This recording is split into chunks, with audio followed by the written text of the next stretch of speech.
we talk about doing these U substitutions for finding antiderivatives, one of the first things you kind of are, hopefully the pattern you're seeing and the first connection you're making here is that there's a really strong connection to those derivative rules. And our U sub problems, they are really super specific. Okay, we are looking for a pattern here that shows that we have a composite function, and then we have some sort of form of the derivative also as part of that integrand. So if we have a function that is like e to the x to the fourth power, then we're looking for something like an x cubed also in the integrand, and it doesn't have to be 4x cubed, which would be the derivative of x to the fourth, but it has to be something x cubed in order to use a U sub. So so it is really for integration of expressions that are very specifically connected like that. And then we have some tips here that we went through in the notes. If it's exponential, we know that that exponent location is a grouping location. So it's a location that we possibly could have a composite in, an inside function, so to speak. If we have a rational expression, let u be the denominator. We had a tricky example there in the notes, right? We had the tan of 3x. And we're like, wait a minute, there is no denominator. But when we rewrote it in terms of sine and cosine, then we had a numerator and a denominator. And then it fell really nicely into this pattern of having a function and its derivative. If we just have a single trigonometric expression, then the u is going to be whatever's the angle is in the brackets. If we have multiple trigonometric expressions, then the u is going to be one trig expression, and the du will be the other one. If we have a definite integral, you can, but you don't have to rewrite it back in terms of x. You can keep it as u. You can reestablish your lower and upper bounds in terms of u, and usually that makes the math a lot easier. Okay. So any questions about those guiding takeaways as you go into your applications? Okay. So before we well, let's just kind of summarize first, and then before we jump into our topic questions, we're going to go over some patterns down on the bottom. But we're using differentiation to check our work. Okay, so this is nice to check your work, because checking your work is going to reacquaint you with that with the chain rule. Okay, so that's kind of nice in that respect. It's always we know the chain rule is everywhere. So it's nice to be reacquainted with that. And then obviously keep your derivative flip book handy. Okay, so keep referring back to that. We're using that flip book and we're using it backwards. So that comes in handy a lot. Okay, so a little bit of thinking time here. I've got 6 kind of examples here. If you notice, the top 3 examples are trigonometric based, and the bottom are exponential based. And you can do U sub on all of these, but as you know, that U sub procedure is pretty involved and pretty long. And so when we have a specific pattern on that inside function, so each one of these is a composite, right? We have a cosine, and then we have an inside function here. Got a sine and an inside function here, secant squared and an inside function, and we have that in the exponentials too, right? All the powers are inside functions. And when we see something really specific like this, we don't have to do all of the steps in the U sub. So take a look at this. I want you to focus on these inside functions. They're all similar. All of these inside functions are similar. So what is similar about them? Take a second to think about that. Maybe talk to a neighbor, get in the chat. They all have the same characteristic. Take a second to think. And then share with a neighbor.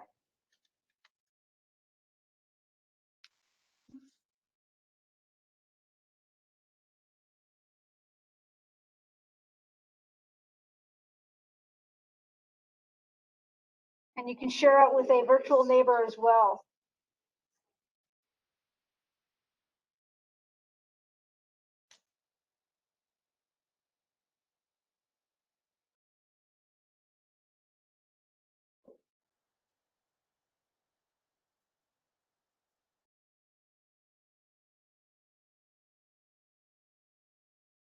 Anybody need more time to kind of think and share out?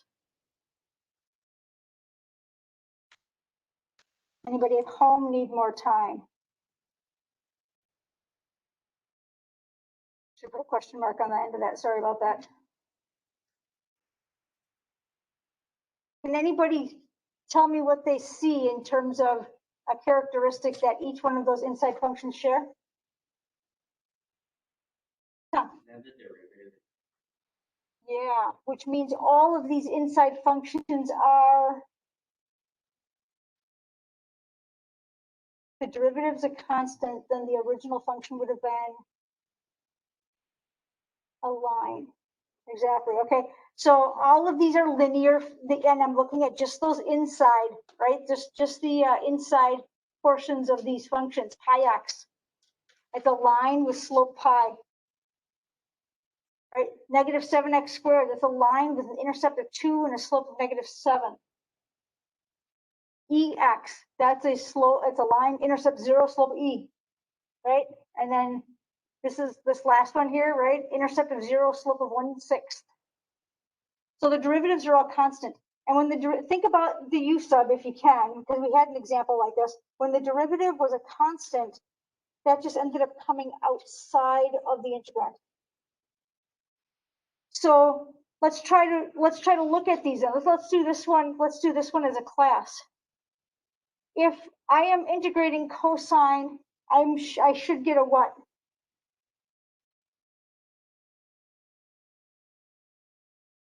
Sine, right? Because when we differentiate sine, we get cosine. So I should get a sine here, sine of pi x. Right? If I have a pi x there, I should have started with a pi x there. Okay. So if I differentiate sine pi x, I mean, am I done here? I guess is a question I should have asked. If I differentiate this, will I get cosine pi x? What do I get? And we don't need the pi, right? So how do we adjust that on the back end here? What will we put here so that when we differentiate it, the pi goes away? Exactly. So if I give you this, then when you differentiate sine of pi x, you're going to get pi cosine pi x, and those pi's will cancel. So you just did that entire use set procedure in a single step. And this works whenever that inside function of the composite is linear. Pardon me? Yeah, just linear stuff and that's it. But that's huge because 90% of the time, if they're going to have you integrate something like this, that inside is going to be linear. That's going to be something you can go to time and time again. So think about this in terms of the chain rule. When we do a chain rule, we differentiate the outside, right? And then we differentiate the inside and we multiply it. Does that make sense? So if we're doing an antiderivative and we know we're reversing those derivative rules, instead of multiplying by the inside, what are we doing? Dividing by the inside, right? We're reversing those rules. Okay. So what is the antiderivative of sine of negative 7x plus 2?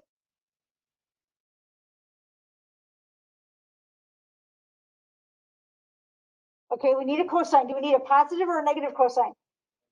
Need a negative cosine. And then what do we need to do?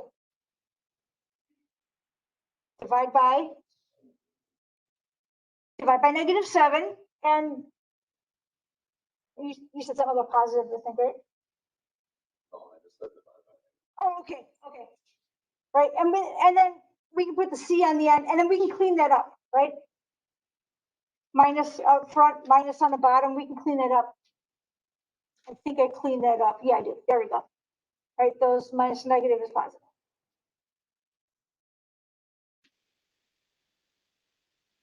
Okay, now about the next one.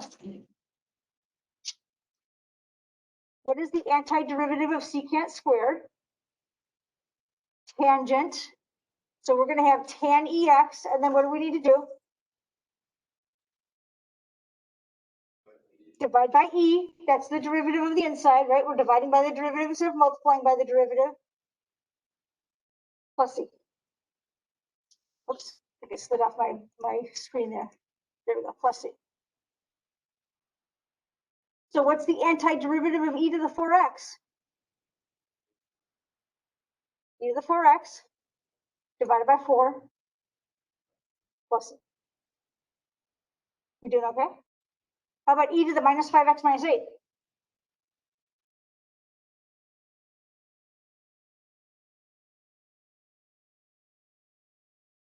Right? E is its own derivative, so E is its own antiderivative divided by -5. How about the last one? This is a little tricky, but if you follow the steps you're doing on the previous two, you'll be okay. You'll just need an extra step at the end.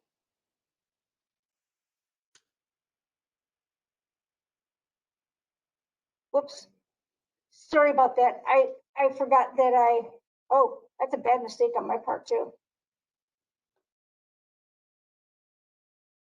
What am I missing there? The negative, yeah. Let me just put that in. Oh, look at the last answer. Bushers. I'm sorry, I didn't get that question, was it? Is either way like you have 1/5 in front of that and then over? Absolutely. If it were a multiple choice question, though, I can guarantee you this is going to be the form of the answer. Yeah. Okay, the last one is what?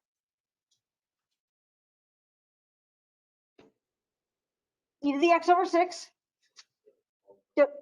divided by 1/6. Exactly, right? Because x over 6 means 1/6x. Okay, but dividing by 1/6 is the same as multiplying by, right? It's all about that.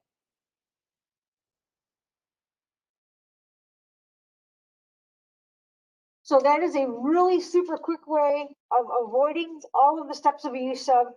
Now, why doesn't this work if it's x squared or higher?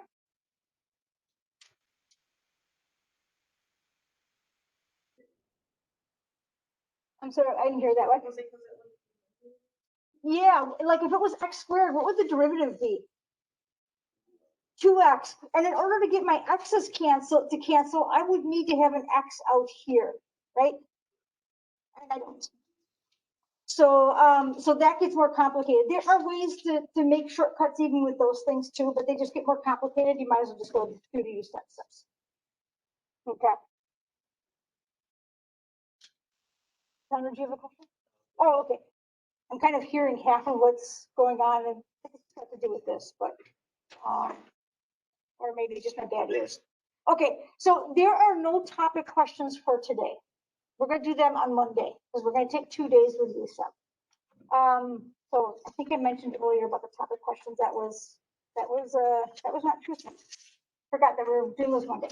Okay, so we've got day 11 notes to take. No, we've got no day 11 notes to take. Sorry about that. And then you can jump right into your con and work on those use subs. Also an opportunity to just kind of get caught up too in our con. Any questions? Okay, so we got a quiz coming up next week, Tuesday. Yep, that's right. We're right here. And then the following week is going to be our unit exam. So go ahead and get started with the con, and I'll be around to answer any questions you might have. Virtual crew, I'm just going to turn off the recording.